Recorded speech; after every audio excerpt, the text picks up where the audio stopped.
Coming up on TNT, is Google going to steal Waze right from under Facebook's nose? HTC might get Senseless, and iOS 7 is flatter than ever, so say sources. All that and more coming up. Netcasts you love. From people you trust. This is Twit. Bandwidth for Tech News Today is provided by CashFly at CACHEFLY.com.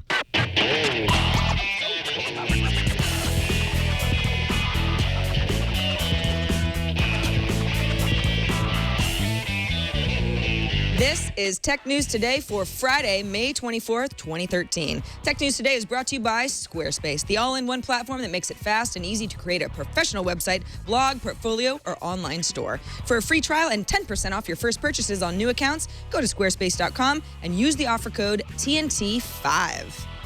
Welcome to Tech News Today. I'm Sarah Lane. I'm Aya Zakta. And I'm Jason Howell. And Tom Merritt is off today. We don't know where he is, but I'm sure we'll still have a very good show because there's a lot of tech news to talk about. I'm pretty sure he's gallivanting. Wherever he is, he's gallivanting. He's a real gallivanter. Yeah. Sometimes a strider as well. Yeah. Saunterer.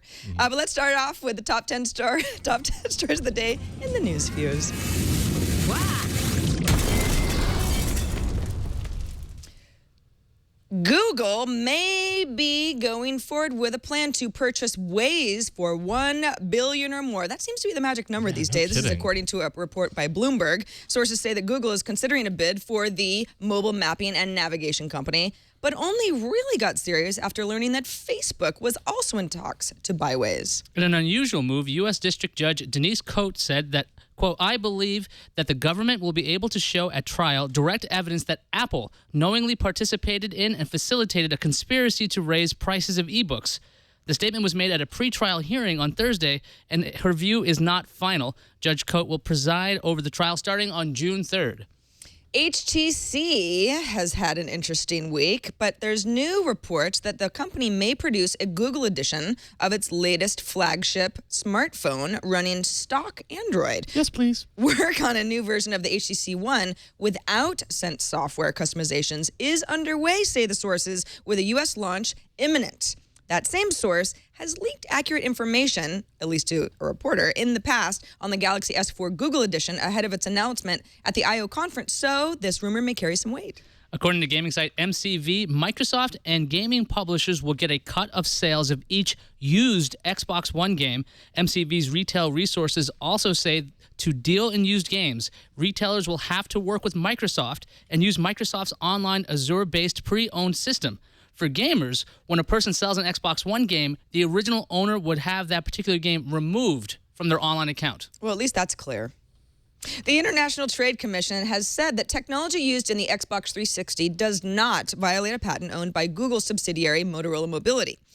If the Xbox had been found to infringe, the ITC could have blocked the console from being imported into the U.S., says Reuters. Microsoft Deputy General Counsel David Howard said, this is a win for Xbox customers and confirms our view that Google had no grounds to block our products. What's black and white and flat all over? No, not a cardboard penguin. Although I guess technically they'd be black and white, flat all over. Anyway, according to 9to5Mac, iOS 7 will employ a stark color palette for its user interface elements.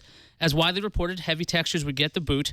9to5 got pretty specific as well, saying the lock screen will be redesigned. The transparent shiny layer under the clock will be replaced by flat black. The square grid for entering a pin would be replaced by round buttons. And the home screen would be replaced by a search bar that uses Alta Vista to search your phone. What? Okay, I made the last thing up, but everything else was in the report. God, I would have believed you, too. You really sold that. Alta Vista. Google is facing a new antitrust probe by the U.S. Federal Trade Commission into whether the company is using its leadership in the online display advertising market to illegally squelch their competition, say sources. We've got a lot of sources in the news fuse today. The new inquiry, which follows the FTC's decision to close a review of Google's search business in January without taking action, is still in preliminary stages and may not go any further. The clock is ticking on Google readers' death, so here's some news on Dig's attempt at a replacement.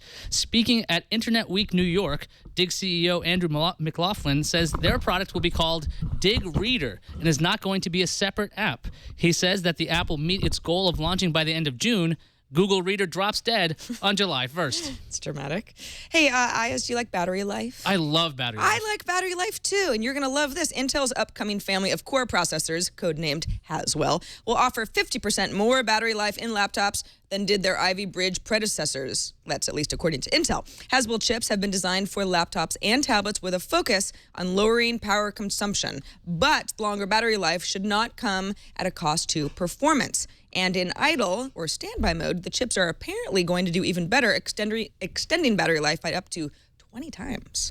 We saved the biggest news story of the day for the very end of the news fuse. Here it comes. Microsoft's introducing new hardware, two mice, the Sculpt Comfort Mouse and the Sculpt Mobile Mouse. Both devices will have a dedicated Windows 8 start button. The Sculpt Comfort Mouse, which is the larger of the two, has a start button that also has a capacitive area that will let you swipe through open programs. The Sculpt Mobile Mouse will launch this month for $30. The Comfort Mouse launches in June for $40.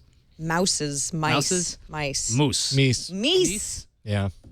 This episode of Tech News Today is brought to you by Squarespace, the all-in-one platform that makes it fast and easy to create a professional website or a blog or a portfolio or even an online store. Yeah, you want to sell stuff? Squarespace has a template for you. Since its platform upgrade last fall, Squarespace kind of just keeps getting more and more awesome. You've got new product features. You've got new templates. In fact, even since Squarespace 6 came out, and I was really impressed by that, they've got new templates that they've rolled out since then. So if it's been a while since you've been over in the template section at Squarespace, definitely give it a whirl because it is lovely. Squarespace has 24/7 support team, which is obviously really, really important. Not only do you want a hosting platform where you don't have to worry about your site going down, but you want it to look good, but if you have a question or something like that, you've got those people behind the scenes that are willing to help you. Squarespace is very well designed and has great integration with social networks as well. You know, you're on Instagram, you go ahead and have a little Instagram widget on the side. You can sort of drag and drop functionality with Squarespace. It's fast and easy to use. The page builder tool is called the Layout Engine and lets you customize pages in seconds because you're adding blocks of content for photos, for videos, all your social media importing. It's all part of Squarespace templates. Squarespace Commerce provides a powerful and flexible solution to sell your stuff in a very professional way. It's integrated to work with every Squarespace template. So you can sell physical goods, you can sell digital goods, music CDs, MP3s, you can go nuts. Squarespace gives you and your website users the best mobile experience as well. So whether you're on your laptop or your PC or your iPad or your Android, anything. Squarespace integrates all your website needs into one platform. Domains, design, development, commerce, hosting, and that 24/7 customer support. For a free trial, go to squarespace.com. Sign up for a free account. Don't need a credit card or anything. Just try it out and start building that website. If you decide to purchase a plan, use the offer code TNT5, TNT, and the number 5, and you'll get 10% off your first purchase on new accounts. That includes monthly and annual plans. And don't forget about free domain registration for annual plan customer subscriptions. That's squarespace.com, and that offer code is TNT5. And we thank them for sponsoring this episode of Tech News Today. All right, joining us on this fine Friday, as always, is Darren Kitchen from Hack5. Hey, Darren. Hey, Sarah, how are you guys? Very good. I like your whole Western theme. Oh, thank you. Well, I've been on my way I'm part of Hack Across America. I'm doing the Pacific Northwest, but it kind of started with a weird roundabout detour through Arizona and Nevada, as you do on your way to Portland. So I'm in Eugene, Oregon right now. You're literally on the Oregon Trail, aren't you? I'm sorry. I just had flashbacks of foraging rivers and dying of dysentery. Just don't die of sorry. dysentery Please. before we get to the end of the show. I'm going to try not to, guys. Yes. Also joining us, as he was last Friday, is Len Peralta, our very favorite internet cartoonist. Hey, Len. Hey, how you doing, Sarah? How you doing, everybody? Good. How's it going? And happy Good. birthday! Happy first birthday to your son. Oh, thank you so much. He says thank you in his own little way. His own little one-year-old That was way. a burp. That's good enough. Yeah. That's right. So Len is going to be drawing our stories in real time as we go through the news of the day. It's been a huge hit so far. So Len, thank you so much for joining us again. No problem. Can't wait to see what you come up with. All right, so let's get into, I guess it's sort of our number one story, one of them anyway.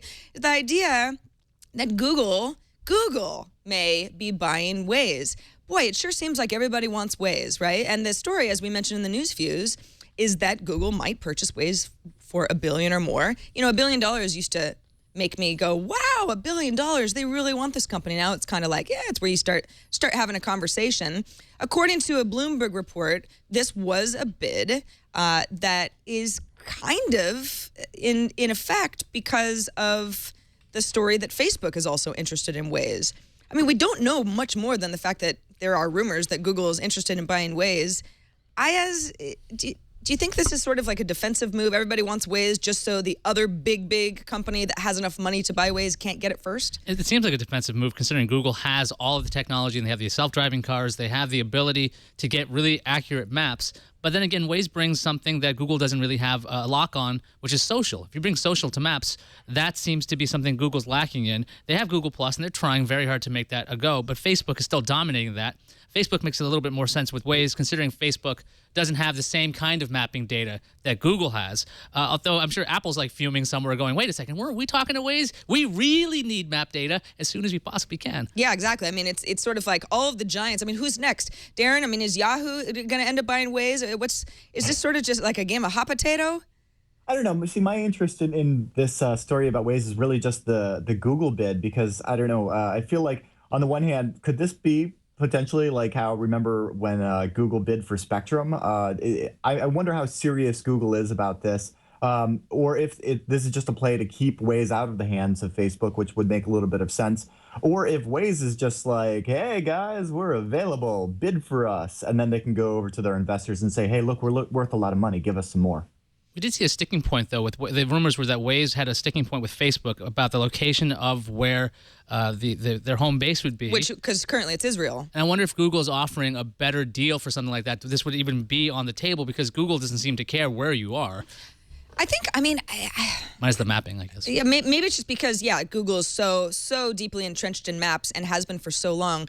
Google seems like a more global company. I mean, than Apple, than Facebook, than almost any other company that would have the kind of money to drop on something like Waze. It kind of makes sense that Google would say, sure. I mean, you be based wherever. I mean, because Google's, I'm sure they've got some headquarters in Israel as well. I don't know. I feel like Waze's days as an independent company have got to be numbered at this point. Well, is there any offensive reason for having it? Not I mean a defensive reason to keep it out of people's hands. What other reason would make sense for a company like Google to even buy a company like this? It's $1 billion, unless Waze is running into issues with advertising, or maybe Waze wants a better advertising deal. Mm-hmm. Like, what could make this a really sweet deal for a company like Waze? Because it just seems like it's $1 billion. That sounds great, but if they're worried about location, that seems to be an issue. But what would make sense for Google? Yeah, I mean, Darren, what do you think? I mean, Google is. Yeah, you know what? You're right. When you pose like Waze versus like Google Maps and some of the other features that Android already has, it's kind of one of those things where, well, obviously Google has more market share and more people using their own native stuff, and it's not like any of these features couldn't be replicated. You do bring up a good point about how, Google has an awesome sales team, so I could see some integration there, but I don't know. I see this more of a defensive thing. It seems like Google is in the it's in a good position because nobody can touch Google Maps right now. But maybe the company realizes eventually Apple will figure it out. Facebook obviously is taking the idea of location seriously. So we've got to have that other social layer on top of what is already a really good product so that nobody can compete.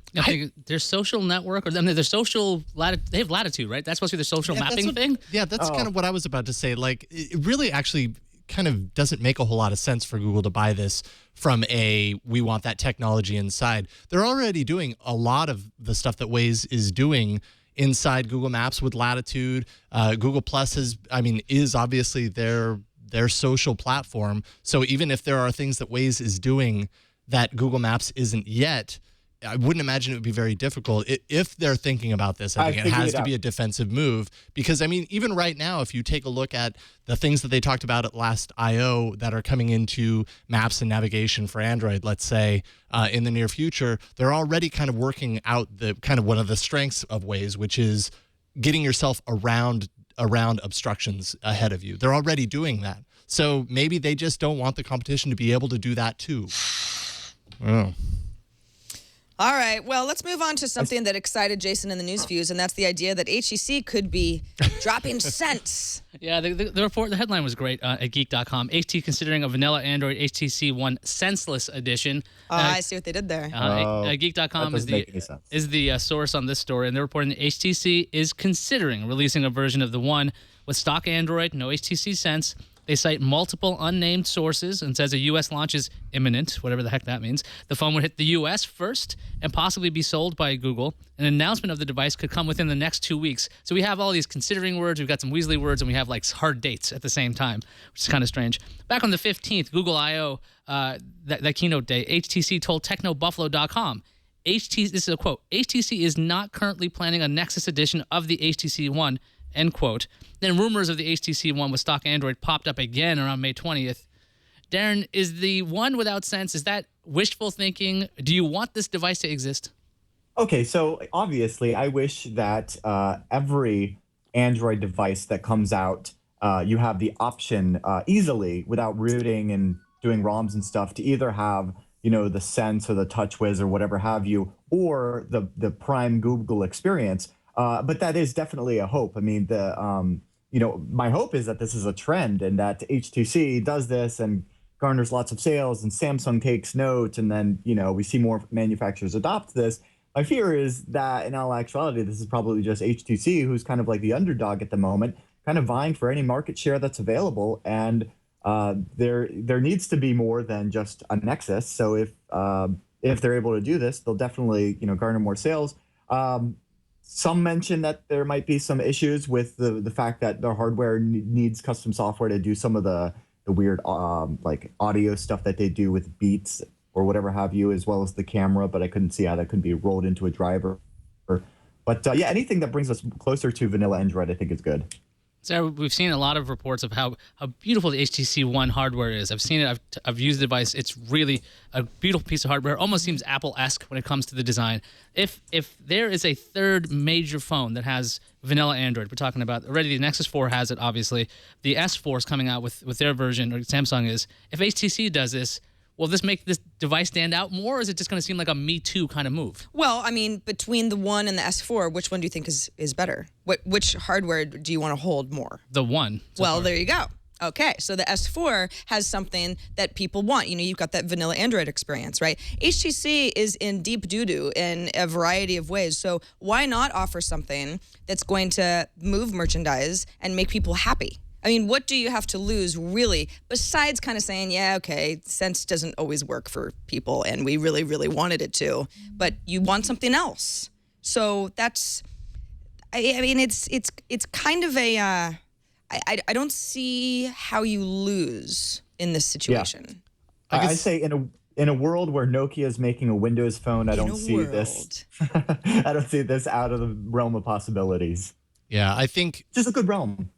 I think this works if HTC can get the phone like this in stores. If it's through the Play Store, the way that they're doing the S4, Google edition or whatever, the Play Store, it's great that they sell devices there. That's not going to win HTC a whole lot of market share, though, if the sales of this device are specifically through the Play Store. They have to get them into stores. I think the same for the S4 is.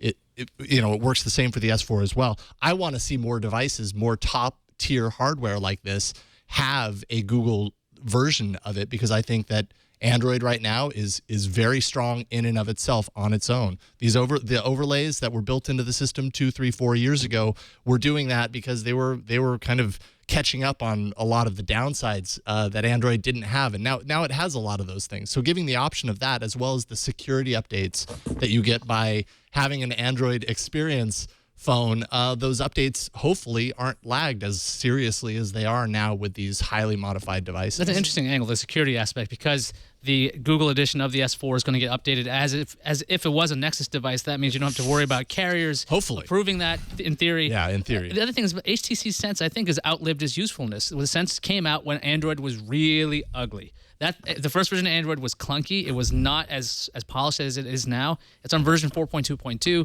Google's figured out the design, I think, pretty well to this point. I think a lot of the stuff that HTC does, they could just do in apps. You don't necessarily need their HTC Sense, which looks like Flipboard on the front screen. You don't need that if you have Flipboard, or if you have whatever you want to have, the HTC Sense experience that you could install later.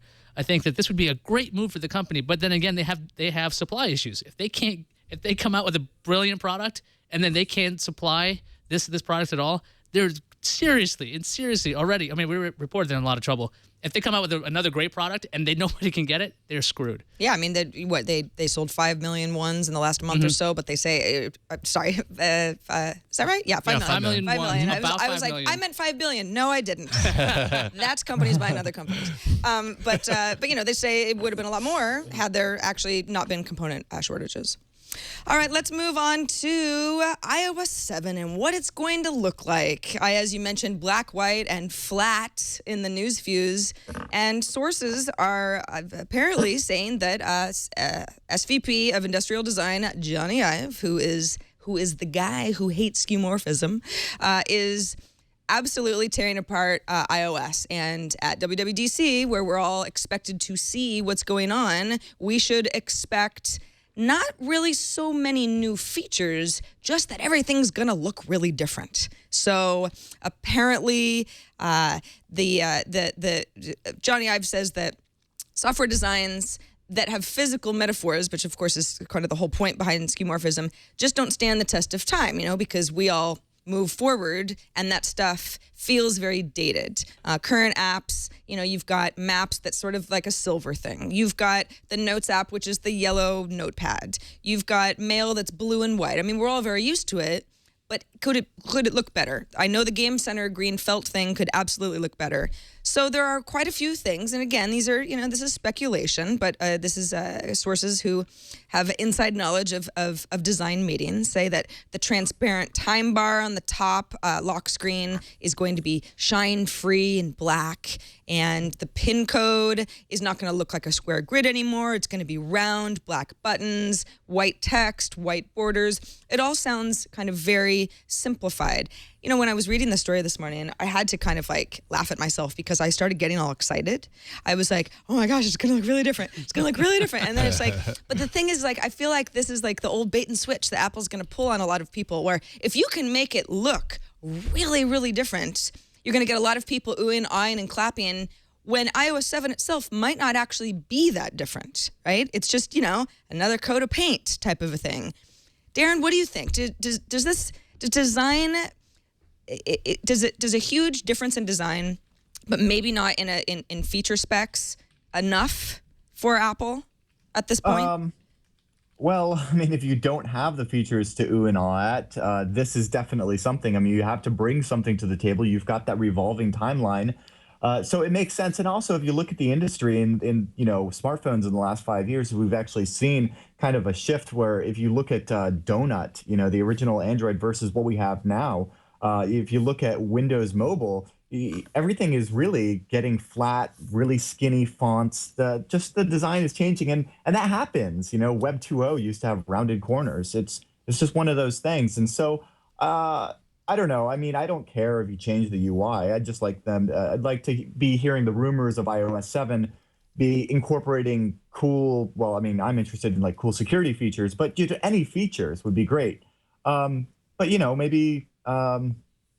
maybe I don't know. I don't see. I also don't see the whole thing of the skeuomorphism. It's dude, if you open Microsoft Word, the save icon is a floppy disk. Do you think people know what a floppy disk is anymore? That's just what it is. You just know that means save. Exactly. Well, I mean, there's also talk that we'll get panorama wallpapers, which is something that, I mean, we've got panorama photography capability that came out with iOS 6 devices. But that's something that Android folks have enjoyed for a number of years. Is Darren right? I mean, is it just sort of hey, design evolves and Apple has to kind of follow the trend rather than blazing its own trail? I think they need to show something's different about this phone. The design of the iPhone has been the same for a while. The iPad has been the same for a while. And the thing is, one of the things that used to make Apple stand out, or at least their products, it was when you would see one anywhere on the street, you'd know what it is. You're like, ooh, what's that? Looks new. But the thing is, the iPhone has looked the same, even though it's gotten a little bit taller. It's not something that people are they're not gasping at anymore. They're more interested in the S4. They're more interested in the One or these larger devices because they look totally different from not just the hardware standpoint, but the software standpoint. And Apple's got that great screen, so they need to really show off something. So I think with a new coat of paint is probably going to help a lot.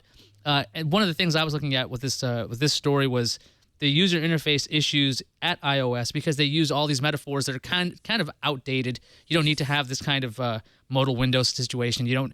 It took Apple forever to include a notification drawer. Lots of things that. And that's kind of a mess anyway. It should be a little bit more customizable and cleaned up. But a lot of this stuff is catch-up features, and they're sticking to older metaphors, which were great back in 2007 when this came out. But now it's just like Darren's saying, design has changed to the point where we understand what's going on. Mm-hmm. When this was first introduced, this was a huge leap. But now it's like, okay, we know how this works. Now we can clean up all this legal pad nonsense. Floppy disk icon on the lock screen. Calling it. Not really. You saved the state. Well, I wonder if anybody's drawn analogies between kind of like the first versions of Mac OS and like OS 10, the evolution there of some of the metaphors that were being used.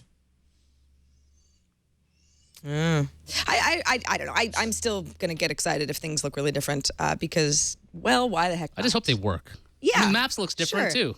I hope that I have to use a fingerprint to unlock my phone. I mean, I hope that rumor's true. I mean, that's kind of exciting, right? And if it looks different in the, that's just a cherry on top. All right, let's move on to, everybody wants to buy Hulu, or do they? We never get that far with this story, do we? There's a new round of bids going on for Hulu. The LA Times is reporting this, and the first rounds of bids are due this week, apparently. Now, the first bid that the Times reported was the Chernin Group, a media company founded by News Corp executive Peter Chernin. Ross Levinson is heading up another team at Guggenheim Digital Media. Now, if you remember Levinson's name, he sounds familiar because he was Yahoo's interim CEO after Scott Thompson left. Now, Guggenheim indirectly owns publications like Hollywood Reporter, Billboard, and they want to expand their media offerings. Time Warner Cable is also in the running. LA Times says the cable company is interested because it sees Hulu as a potential vehicle to make it easier for subscribers to watch TV through high-speed internet connections. And Time Warner Cable has presented a scenario where Hulu would become the primary platform for TV everywhere. So instead of going to everybody's little individual site or Xfinity or whatever, you just go to Hulu. And somehow DirecTV is in the race. Yahoo is not in this article as a, excuse me, I'm mixing them all up. Yahoo is not in this article as a bidder right now. Hulu launched 5 years ago. It's got 22 million subscribers, 4 million pay for Hulu Plus. Darren, do any of these prospective buyers seem like a good fit for Hulu? I don't know what is a good fit for Hulu. Hulu's changed so much over the years. I mean, it made sense at first, like as the alternative platform to YouTube, something that all of the content carriers could own. Ultimately, if they're keeping the same philosophy of being the traditional TV model shoehorned into the internet, I think it'll survive. But yeah, I don't know. I don't know who's going to be the best shepherd for it. So what do you make of this? You got Ross Levinson, who obviously seems like, if he was at Yahoo, he'd be pushing for this, but he got bumped out for Marissa Mayer. DirecTV, I don't know what they would do, but Time Warner Cable seems like they have an interesting idea. Yeah, I actually, that's the one that's most interesting to me, because if you think about, okay, well, what does Hulu do well? For me, I pay for Hulu Plus. I watch Hulu on a daily basis. I mean, it's my on-demand network stuff. I mean, some cable stuff too, but I watch a lot of my network shows. You've got somebody like Time Warner Cable. Well, the cable companies also have on-demand services for a variety of their programming, but the interface is awful. I think across the board, no matter who your cable company is, it just looks like garbage. Hulu is pretty nice. I mean, on my Apple TV, I find it very pleasant. I've got my favorite shows, and the whole thing looks really great. If you can add a Hulu interface on top of a cable subscription and figure out a way for Hulu to just become that, and you watch live stuff or you watch your on-demand stuff, and the relationships benefit from what Hulu is already carrying, then you've got something that works really well. And the cable networks need something like this. I mean, whether it's Hulu or something else, it's like you actually need an interface that people are like, wow, this is awesome. It works really well. It makes sense. Yeah, the Time Warner Cable one seems interesting as well because you would have potentially more content on there. Because if you're talking about taking every online streaming version of TV everywhere and you put that on Hulu, that's things like Mad Men. That's things like from AMC. Things from I'm trying to think what other networks I watch. Spike. They all have these. You watch a lot of Bravo. That's right. I do watch my Real Housewives of wherever it may be. Just any city. That's right. They've got all the cities. I will watch that. But the point is, it'd all be in that one location. That was the big deal with Hulu, is that you would not have to keep searching for ABC.com, CBS.com. Well, CBS is not a partner, but Fox. All of these different networks are all over the place, and they all have that different user interface. Same thing. How do you find stuff? It seems like it's a really annoying problem. If Time Warner gets in there and can get all of these companies on board, and if Hulu Plus becomes part of your cable fee, might be a little bit more easy to swallow. Why am I paying for ads? Well, because you're used to paying for ads. Nobody complains about that with Xfinity.com, even though the ad breaks are like 6 minutes. I'm complaining right now. But Hulu, I think, can probably get away with this if Time Warner gets on this. And I also think it would take away the interests of News Corp and Comcast and all these other guys that have their hands in so many different things right now. Well, and the nice thing about Hulu is that we're all so used to ads that we'll just get a more variety of ads, right? Instead of the same ad seen 12 times in a session. As long as I have that little timer that tells me how much time I have. I love that. I that do should too. always be there. Yeah, you only have to suffer for another 4 seconds. Or you should run away for this long. I feel like Hulu's main competition isn't actually isn't actually the individual sites like the CBS.com, the NBC's.com, but it's actually like the BitTorrent, because ultimately it's all about the convenience of the consumer, and they've done a pretty good job about making it convenient over the years. All right, let's move on to a little Google Reader future. Google Reader itself is there isn't much time left. July 1st, July you 1st, mentioned yeah. in the news views is when... They call it sunsetting. I said drop dead, but one of the two. Yeah, just, bang, you're out of here. Well, Dig CEO Andrew McLaughlin, you might remember that Dig, which is owned by parent company BetaWorks, had said when people started freaking out that Google Reader was going away, how about we build one? We did so well with the resurgence of Dig, we're going to do this. It's Internet Week in New York, and was on stage and has a little bit more information about how it's going over there with the new Dig reader. He says the replacement, as you mentioned in the news views, isn't going to be its own app. It'll be called Dig Reader, so you have to assume it's some sort of incorporation into the current Dig experience. He says, we're aiming to build something that's very clean, very simple, and very fast. He says Dig Reader will be a production tool and will offer ways to sort and rank content, which is, obviously an alternative to just the way that Reader worked in the past, which is just, it's sort of a scroll of all the stuff that you want to read in an effort to scan more quickly. So it sounds like there's sort of digification going on of the idea behind the new Reader. He says people will be able to sort by popularity, but not so much a social experiment. Maybe they'll keep that for the rest of Dig. He says users know what feeds they want to follow, so there's not going to be a whole lot of suggestion going on.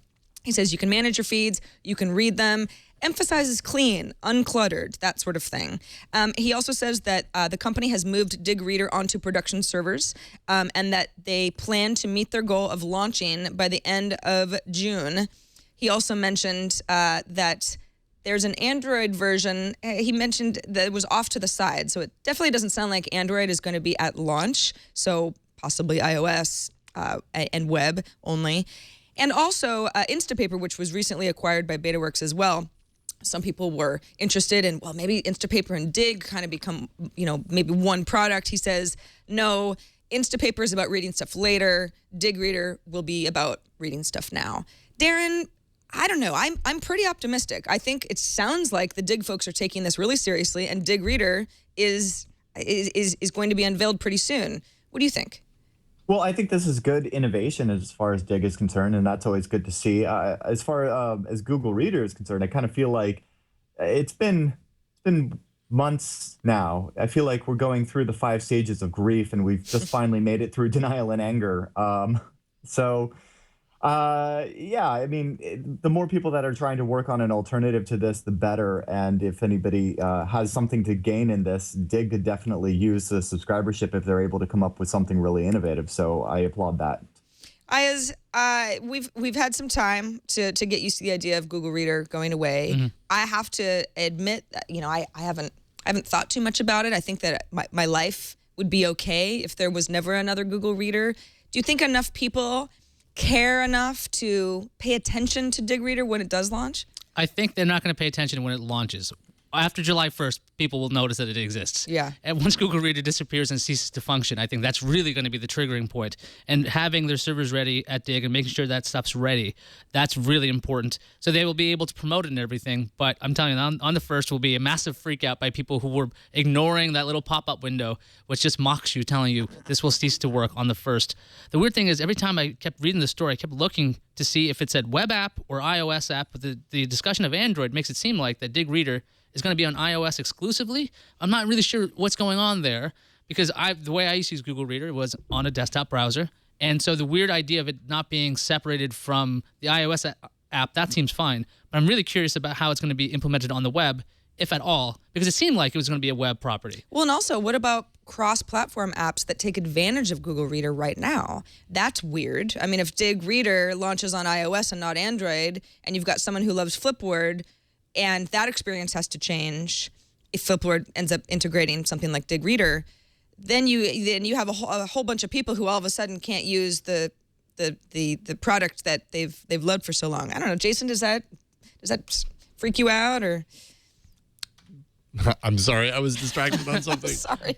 I apologize. Yes, he's freaked He's out. freaked out. honestly. I'm so freaked out, I'm stunned into silence. He's at a loss for words. Yeah, well, yeah, it's I don't know. I'm excited for Dig Reader. I am. I feel like the folks over at BetaWorks seem to be making a lot of really, really smart choices these days. So it won't be long now, and we'll be sure to talk about Dig Reader on the show. Len, I love your cartoons. We haven't even checked in with you since we started the show. I'm so sorry about that. You've just been drawing and in good. I like listening to you guys. Yeah, that's great. We'll look at everything that Len drew over the course of the show in just a few minutes. But first, how about some Bing news? Sure, we haven't talked about Bing in a long time. So this week, Microsoft announced changes to Bing News. That's their news site, with the inclusion of trending topics and related individuals. Now, they've also expanded their index from weeks to years. And doing a sample search for something like NASA, it brings a carousel on the top of the news results. And on the right side, you start seeing related people. So like on Bing, for this search for NASA, you'd see Bill Gates, Steven Spielberg, and Buzz Aldrin, including, and there's also Mark Zuckerberg. It's a really odd bunch of people there. Clicking on those people takes you to a news search on that particular person. We'll go quickly around the horn. Darren Kitchen, is this amazing or the most amazing thing ever? This is the most amazing thing ever. No, this is Microsoft realizing through taking a look at their analytics that celebrities and public figures are some of the hottest search terms on news and images, and so they're just capitalizing on that, and it makes sense. They can provide a experience that's that's more beautiful, then people will gravitate towards that. See, now when I looked at it, beautiful was not the word I thought of. Sarah, did you see this thing, and do you think it's beautiful? I did see it. I don't know if I would say beautiful either. I think it's really cool. The problem is I think it's really cool, and I probably won't think about it again in a week. You know what I mean? It's like that. There's so much that's great about Bing, and you go, oh wow, that works really well. Oh cool, that's what an interesting way to approach news search. But then I still continue not using it, and I don't really have a good reason for that. But I know I'm not alone. I was trying out the search this morning, and it seems tacked on. It doesn't seem like it's designed very nicely, considering Microsoft's pretty design-oriented when it comes to Windows and everything. When it comes to Bing, it's like, oh, look, we've got this carousel on top of these 4 or 5 tiles you can skip through. On the right side, you have this right-hand rail. It's starting to look like a portal. It's not looking like a news site or a news search even. It's a little clunky, I think, and I'm only thinking the clunkiness is going to get larger. We're going to get more tiles up there. And the worst thing about this whole experience, as far as I'm concerned, is the lack of relevant results. Because if I'm looking up NASA, I don't see Mark Zuckerberg has nothing to do with NASA, as far as I know, unless I click that. Maybe it takes me to some NASA-related Mark Zuckerberg story, which I'm not exactly aware of.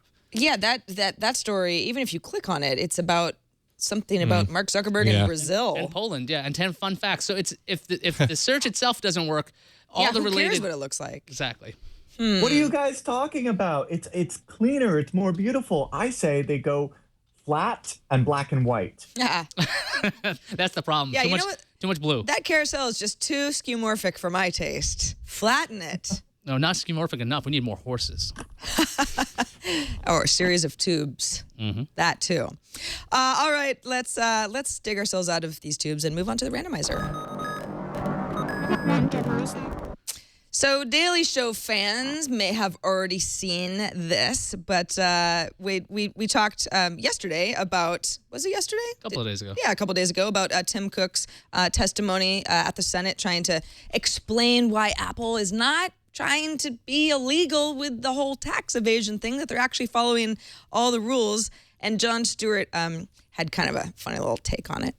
Eliminate all corporate tax expenditures, lower corporate income tax rates, and implement a reasonable tax on foreign earnings that allows the free flow of capital back to the United States. Corporations are the only reason the tax code is so complicated in the first place.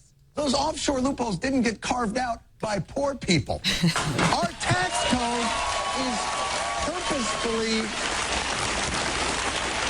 Funny because it's true. I studied this stuff, and the amount of exclusion. I studied tax law for a year, got a degree in the whole fun stuff, and yeah, it's needlessly complex because there are fun loopholes. And if you ever wanted to read the tax code, it's available for free. You can read it online. It's lots of fun if you want some bedtime reading. Oh, it sounds awesome. Yeah. Terrific. Hey. I don't know. Taxes are hard. Let's go shopping. Oh, it's been a lot of fun. That's actually that the full video it's very funny. I mean, even if you're not a Daily Show fan, it's a good few minutes of TV. Ayaz, what's on the calendar? I'm glad you asked me. First, we're going to say happy birthday to Julian Peralta, Rob, Merlin, and Maru the cat, because apparently all share a birthday today. Aw, happy birthday, everybody. Tomorrow is Geek Pride Day, Star Wars release. We got Towel Day, Glorious Revolution of the 25th of May, whatever that means. The new season of Arrested Development, I'm excited about this, hits Netflix on May 26th, although the creator of the show says don't sit there and marathon them all. I don't know why.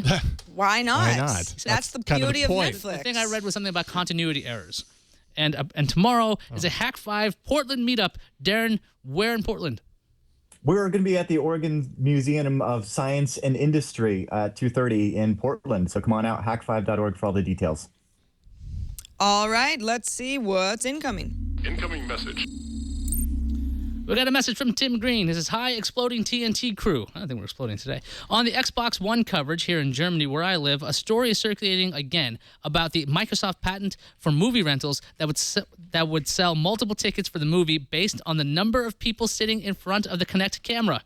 Given the new capabilities of the new Kinect, that certainly sounds technologically doable. I don't know about you, but if there were even a remote possibility of this ever becoming a reality, I would never even consider getting an Xbox or any product from Microsoft for that matter. How do you feel about this? Would this be fair or gouging? I can see the logic, but I really, really hate it on so many levels. I don't know where to start. Greetings from sunny Deutschland. Not really. The weather sucks here too. Oh, Tim, I'm sorry it sucks. There's no way that this would be a reality. No freaking way. Can you imagine? Hey, there's 5 people in that room, so you owe us $20 rather than $4. It also seems like there'd be workarounds too, right? It's like, what if you're behind a piece of glass, you can see it. Got a mirror in the other room, I can see it. It just seems like it probably was some crazy idea, and they're like, well, you know what? We could actually. There's a method to do this. We can do this. We'll write it out. We're gonna file 85 patents anyway. Put it in the bunch. Yeah. There'd be a lot of people hiding behind the couch. Like, how much can we actually come up until the Xbox recognized me? And then your cat comes in, and you're like, no, that doesn't count. Xbox, Yeah. Xbox, cat, not person. Xbox is like breathing, heartbeat, pay. Movie termination. I don't know, Tim. I don't know, Darren. What do you think? I don't think Tim has anything to worry about. Do you? No, but I just love the concept of it, and I just love the hacks. And I think Ayaz hit the nail on the head, where it's like anytime that business people see any sort of opportunities through technology, they're going to go ahead and come up with wild ideas, because it may not work today, but imagine 50 years in the future, this could totally be a thing, and we'd all be like, what? That's normal. There's like 5 people in the room. What are you talking about? So let's check back in with Len. Len, you've been drawing up a storm throughout the entire show. Should we quickly go through your masterpieces? Oh, absolutely. Yes, I'll go through the top story here. This is my image for Google buying Waze. Love it. The little guy and the little Monopoly guy in the car. This is story number 2, which is the Senseless which I thought was really funny. So that's the ACC senseless right there. Another kind of senseless. This is flat, black and white, and thin. The new iPhone kind of getting an up facelift, and of course there's like a Kate Moss type person who's kind of jealous And kind of skeletal too. That's why it's Kate so Moss. very yes, exactly. Story 4 was this is Hulu on the auction block. This gives me a good opportunity to draw like a fun little auctioneer there. I'm interested to see what happens with that story. This is Dig Reader, which I think I wanted it. I made him a superhero. He just sounded like a cool guy, like from a 70s movie or something. I'm Dig Reader. I'm Dig Reader, dig me. So that's Dig Reader. And then the final one, which is Bing Searches, thought this was really funny. This is a little guy searching for Sarah Lane, and now his searches are complete. Oh, I'm so happy for him. These are so great, Len. We love having you, and you were here last Friday, and you're here today. So thanks so much for joining us. I know it's a lot of work. Tell people where they can find out more about the work that you do. Oh, well, you can go search me online at Len Peralta. Just go to lenperalta.com or follow me on Twitter. Believe it or not, it is just Len Peralta. Wonderful. Well, thanks so much for joining us again. And of course, Darren Kitchen, who is on the Oregon Trail but had time to be part of TNT, as always on Friday. Tell folks what's going on with Hack 5. Thank you very much. Well, we're doing Hack Across America, which means I'm going all across the nation meeting hackers. And come on out. We're going to be today in Eugene, Oregon, tomorrow in Portland, on the 29th in Seattle, and June 22nd in Los Angeles. Date all of those information at hak5.org or hackacrossamerica.com. I love that. That's very Breaking Bad, isn't it? Hack Across America. But instead of meth, they're doing good. That's a good tagline. I'm going to use that. And thanks everybody who contributed to our subreddit. You can submit and vote on story coverage at technewstoday.reddit.com. Even Darren checks our subreddit as well. Yeah, so we got our top story was a Google Maps story. So we definitely take into consideration the kinds of stories that you want to see on TNT, and you help us build our lineup. So thanks to everybody who's in there and submitting stories and voting them up or down. And of course, don't forget your best of submissions. If there was something in the show that you thought was pretty good and you'd like to see it in one of our best of shows, go to twit.tv/bestof and submit it. We thank you in advance. And we're not going to be here on Monday, actually, because Monday is Memorial Day in the U.S., so we will have Jonathan Strickland on our show on Tuesday. I don't know what we're going to do on Monday, but we're not going to be here. Barbecue. Until then, you can email us at tnt@twit.tv. You can give us a call and leave us a voicemail at 260-TNT-SHOW. Until next week, have a great weekend, everybody.